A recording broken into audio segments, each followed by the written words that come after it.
உங்களுக்கும் குடும்பங்கள் இருக்குது. உங்கள் குடும்பத்தை குறித்து அடுத்தவங்ககிட்ட பேசுனாங்கன்னா நீங்கள் சந்தோஷமாக இருப்பீங்களா?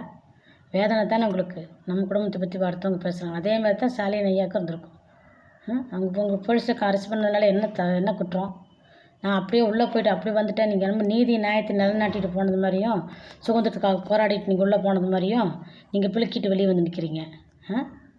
அது இறந்து போன ஒரு மனுஷனை குறித்து அவ்வளோ கேவலமாக பாட்டு பாடி சிரிக்கிறீங்க கேட்க போட்டுக்கிட்டு மேடையில். மைக்கு கிடச்சா இப்படி தான் பேச சொல்லியிருக்கோங்களெல்லாம்.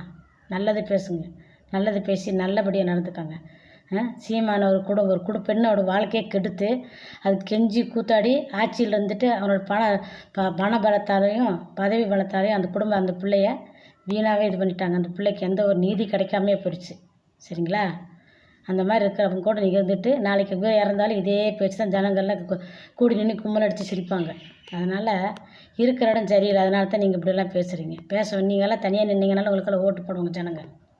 சரிங்களா? இந்நேரம் பெரிய இடத்துக்கு வந்திருப்பீங்க. நீங்கள் ஏன் அப்படி இருக்கிறீங்கன்னா நீங்கள் இருக்கிற இடம் சரியில்லைன்னு அர்த்தம். சரிங்களா? சேத்தை விட்டு வெளியே வாங்க.